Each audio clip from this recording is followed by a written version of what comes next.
Allez, salut à tous, c'est Matt, on se retrouve aujourd'hui pour notre nouvelle vidéo d'analyse du marché crypto. On va parler bien sûr Bitcoin, on va parler sur les alts rapidement. Il faut que je vous montre quelque chose que Tilt m'a montré, qu'il a montré lors d'une session de l'école. Je vais vous montrer ça. Mais avant ça, je vous fais un petit rappel sur Twitter. On a un concours qui est en train d'être organisé par Sol M Poker, qui est donc le projet d'un abonné, qui est un petit projet, mais qui est fonctionnel. Bon, Solana fait un petit peu chier ces derniers jours. Mais voilà, c'est un jeu de poker, vous pouvez gagner pas mal de sol. Alors pour l'instant, c'est des toutes petites parties. Le jeu est ouvert seulement et uniquement le soir, je crois, à partir de 20h, le temps que Solana arrête de faire chier. Mais j'ai déjà testé, j'ai déjà gagné, j'ai déjà perdu. Ça marche très bien. Donc c'est des parties qui sont très très rapides, hein. J'en reparlerai. Mais oui, il n'y a que 3 joueurs. Ça va assez vite, honnêtement. Et il y a un petit peu multiplicateur. Alors souvent, c'est x2. Il faut bien que le site gagne de l'argent. Mais tu peux monter jusqu'à x50. Donc là, le site perd de l'argent. Et dans tous les cas, c'est ce que j'aime bien. C'est que déjà, je sais que c'est pas un scam parce que c'est un abonné. J'ai testé le jeu, ça marche très bien. Et surtout, il y a 80% des profits qui vont aux holders des NFT. Et il n'y en a pas beaucoup des NFT, il y en a 521 et je vous en fais gagner un sur Twitter. Donc pensez à aller participer au concours. Le tweet a été posté très tard hier, il n'y a que 37 RT pour l'instant. Donc c'est une plutôt bonne opportunité pour vous. Voilà. On retourne sur TradingView. En hebdo, toujours ce range qui ne veut pas casser, qui ne veut pas non plus rebondir pour l'instant. On a toujours cette grosse prise de liquidité ici, ce qui me fait dire, moi, qu'on a potentiellement un bottom ici. Encore une fois, si on close en hebdo, tout ce niveau-là, c'est terminé. Maintenant, c'est vrai que l'hebdo, on est déjà sur la 3e bougie hebdo sur ce niveau-là. Et donc, ce qui va m'intéresser, en fait, ça va plutôt être la clôture mensuelle, donc dans une semaine, qui va être vraiment, réellement à surveiller. Si on close sous le support, pour moi, c'est terminé.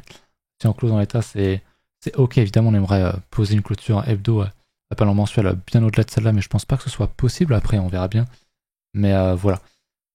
Hebdo, tant qu'on tient, pour moi, c'est ok. On va voir juste après sur des unités de temps un peu plus petites qu'il y a des choses à voir. On verra juste après avec l'order flow.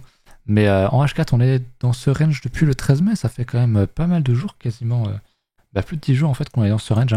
Burn basse, burn haute, je vous montre.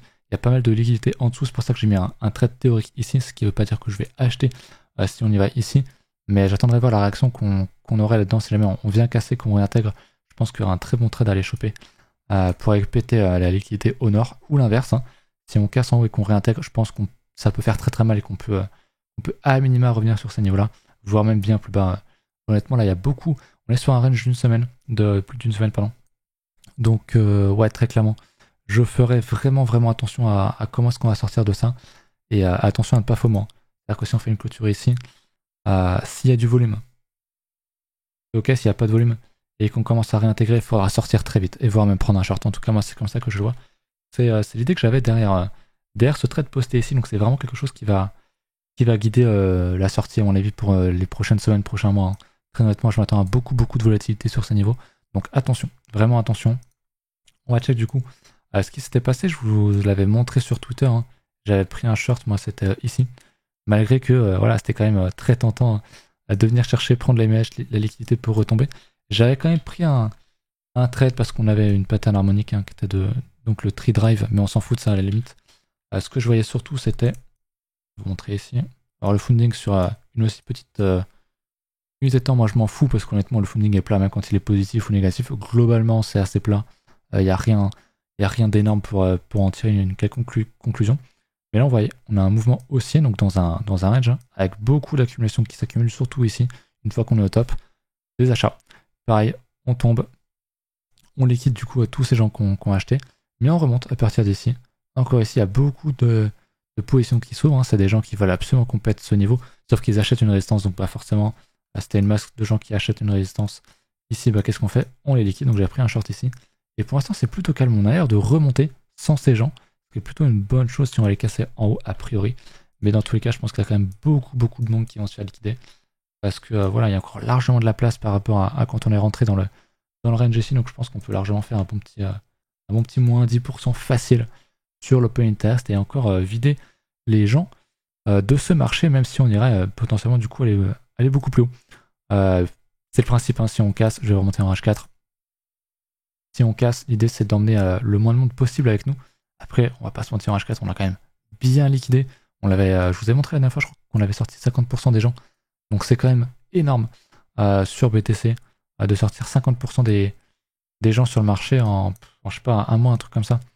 Donc très très bonne perf. Là on a l'air de vouloir remonter, ce qui m'arrange bien parce que j'ai un achat sur de l'intraday ici avec un bon 4 de RR. Donc s'il passe en live ça serait cool. Mais dans tous les cas j'ai déjà remis mon stop sur mon niveau d'entrée, donc pas de souci là-dessus. On va regarder du coup Kingfisher, j'avais pas encore préparé, mais on va regarder ça. Mais je sais qu'on a beaucoup de niveaux en bas, hein. Ça je pense que vous le savez. On va laisser ça charger. Au niveau des options, on est le 25 mai, donc les expirations sont au 27. Il y a beaucoup de monde, ce que je vous avais déjà montré, il y a beaucoup de gens qui pensent, en gros, qui ont misé pour que dans 12 jours, on soit à 30 000 ou à 20 000. Donc il y a de fortes chances qu'on n'y soit pas. Et je pense qu'on va juste close sur les prix où on est, voire un peu plus haut. On voit que le max pen price est à 34K, ce qui arrangerait quand même pas mal de monde. Sinon, bien sûr, également, au niveau du Fear and Kill, on est toujours à 10, à 11. C'est quand même très très bas. Un rebond n'est pas impossible ici. Mais encore une fois, c'est pas parce qu'on a un Fear, qu'on est en phase d'extrême Fear, qu'on va pas aller plus bas. Preuve, on a ici. Mais on est quand même venu chercher la liquidité. Si on commence à faire des structures, si on casse là, les 31, les 30-31, ça pourrait être quelque chose quand même d'assez intéressant. Kingfisher qui a chargé, du coup on a beaucoup de niveaux en bas, ce qui ne veut pas dire qu'on ira bien sûr, mais on a beaucoup de niveaux de cluster de liquidation potentielle ici. Donc moi c'est vraiment le truc Kingfisher qui me fait dire que putain, franchement il y a encore beaucoup de niveaux en bas. C'est vrai que je suis assez bullish pour l'instant. Après si on commence à dégueuler, à faire une clôture hebdo sous les niveaux que je vous ai montré tout à l'heure, très clairement ça pue. Mais il y a quand même beaucoup de niveaux en bas.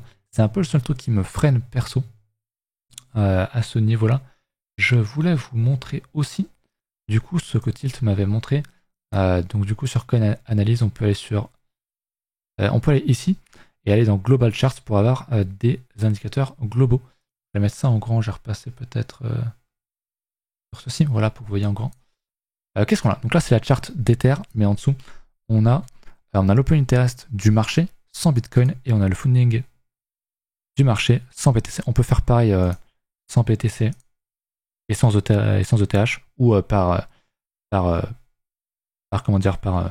secteur intra-alt, mais globalement on a la même chose. Ce qui est intéressant, c'est vraiment d'exclure BTC. Et on voit qu'on a quand même beaucoup moins de monde. Là où sur BTC on a sorti 50%.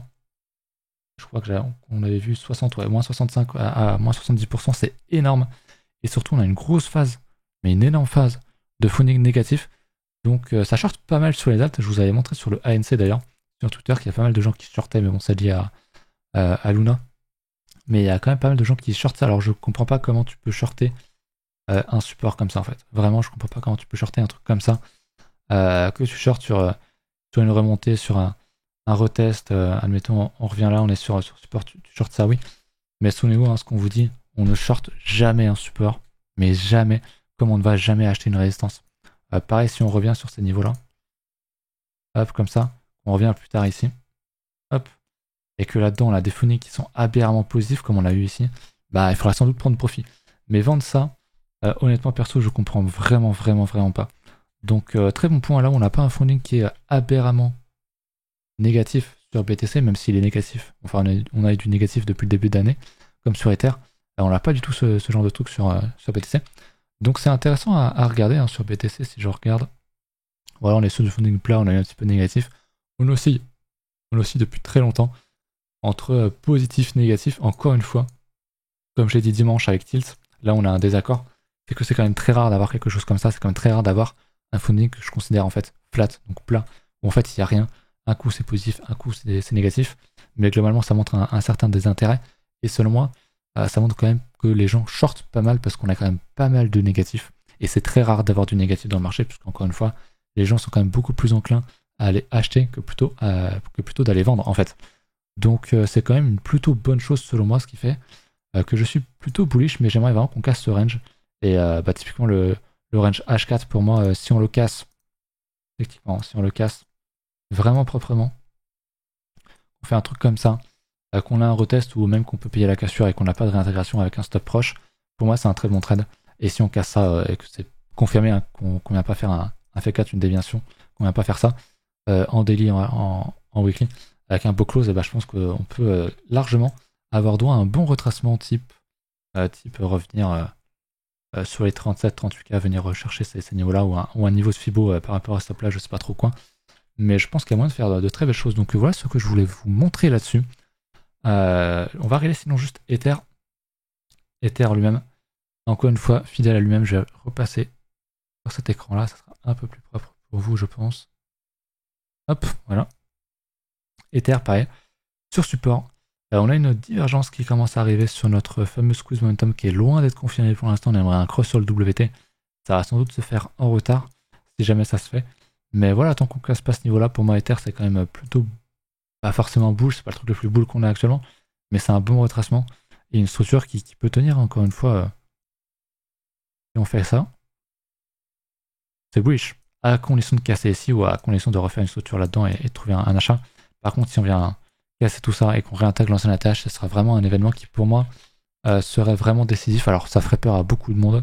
Et honnêtement, moi y compris, parce que si on fait ça, c'est du jamais vu, réintégrer un ATH après autant de temps, enfin autant de temps entre guillemets, passer au-dessus de l'ATH et qu'on réintègre, ce serait vraiment un événement très très négatif. Qu'on n'a jamais fait sur Ether, qu'on n'a jamais fait ailleurs, alors à part le ADA, mais c'est quand même un peu différent. Ether est le leader des markets et pour l'instant il consolide. Pour l'instant, moi je le vois comme ça, c'est une consolidation au-dessus de l'ATH. Donc pour l'instant, c'est pas bearish de voir ça. Par contre, si on casse, c'est bearish. Et si on peut choper un achat intelligent dans ce range, il faudra le prendre pour les alts, je pense. Il y a pas mal d'alts qui se font déchirer, vous m'en avez demandé certaines. J'ai pas tout noté, je vais regarder s'il y a des trucs qui pètent. Je sais que le FTM était pas mal. Si moi je vais vous montrer un truc sur lequel je suis rentré aussi en position, c'est le LTC, le ETC. Est-ce qu'on a le Terra, bon on va pas regarder, vous savez pourquoi. Il n'y a pas grand chose dans le top 100 qui pète honnêtement. Donc on va regarder du coup ce que j'avais prévu de regarder, c'était le ETC, qui est pas mal. ETC, on va regarder ça sur Binance. J'étais rentré sur un bon setup parce que on avait cassé ce niveau-là. On est venu chercher la liquidité. On l'a vite réintégré, donc ça m'a beaucoup intéressé. Et on avait une divergence, je crois, en daily ou en H4 quand je suis rentré. On est revenu chercher ce niveau de support et j'aime beaucoup voir ce genre de choses. Honnêtement, on diverge, je crois que c'est en debdo ou en je sais plus quoi, ouais. On a une divergence, une double divergence qui est en train de se mettre en place. C'est très early. Mais voyez, en lebdo, on est en train de bien remonter, donc je me dis que ça pourrait être potentiellement une bonne prise de liquidité. Et puis de toute façon, je veux dire, pour moi, sur ces niveaux de prix, ça commence à être intéressant d'y aller greedy parce qu'on a quand même perdu moins 90% sur Ether, ce qui est quand même pas rien. Donc j'ai du coup pré-shot en H4 la cassure de cette petite structure là, ici, et j'ai racheté un retest ici. Voilà, quand on l'a cassé là, j'ai racheté un petit retest ici. Pour l'instant, ça se passe plutôt bien. Je pense que je vais remonter mon stop à break-even ou leur mettre vraiment à râler pas crête ici. Donc voilà, il y a quand même des structures qui commencent à se faire, à minima sur du H4, du daily, sur certaines alts. Pour l'instant, c'est pas trop le cas. Sur toutes, si on regarde par exemple le FTM, qui représente à peu près toutes les autres alts, hein, je prends le FTM, mais c'est le cas pour toutes, hein, honnêtement. C'est pas aussi bullish, mais voilà, on recasse, on commence à retester des niveaux. Chercher des achats dans ces zones-là pourrait être intéressant pour les trades H4, bien sûr.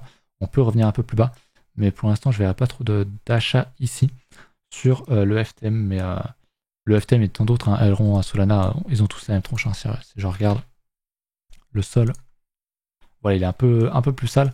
Et pour l'instant, j'ai l'impression que le ETC commence à partir, à se décorréler un petit peu du marché alt, très légèrement, parce que bon, ça ressemble quand même beaucoup au reste, mais il commence à partir avant le reste, donc ça m'intéresse. Voilà ce que je voulais vous montrer là-dessus. Écoutez, j'espère que ça vous a plu. On se retrouve du coup vendredi, pour une prochaine vidéo. Je vous rappelle qu'il y a un très bon concours sur Twitter à gagner un NFT. Il n'y a pas beaucoup de gens qui participent pour l'instant. On se fera des games. Je vous montrerai peut-être une game un jour en vidéo ou en live dimanche. Donc il faudra patienter un petit peu. Mais je pense qu'on se fera quelques games de temps en temps. Hein. Pensez à checker le Twitch, tout ça. Et je pense qu'entre deux trades, en intraday ou entre deux explications, deux analyses, on se fera une petite game de poker, histoire que je vous dépouille de vos Solana. On vous a quand même bien fait gagner avec Tilt sur les NFT. Donc voilà, je pense que ça vaut le coup. C'est des toutes petites mises pour l'instant en plus, donc c'est intéressant, on va suivre ça. Mais j'ai hâte de voir comment le projet va se développer d'ici quelques mois, parce que bon, c'est très early pour l'instant, bien sûr. Je vais repasser sur le Twitter. C'est très early, mais j'y crois honnêtement, personnellement. D'ailleurs, j'ai mis pas mal de thunes dedans, donc on verra. Ce que j'aime beaucoup, c'est vraiment le 80% de profit qui va au holder. Ça, c'est vraiment intéressant. Donc voilà, je vous laisse là-dessus et je vous dis à vendredi. Salut.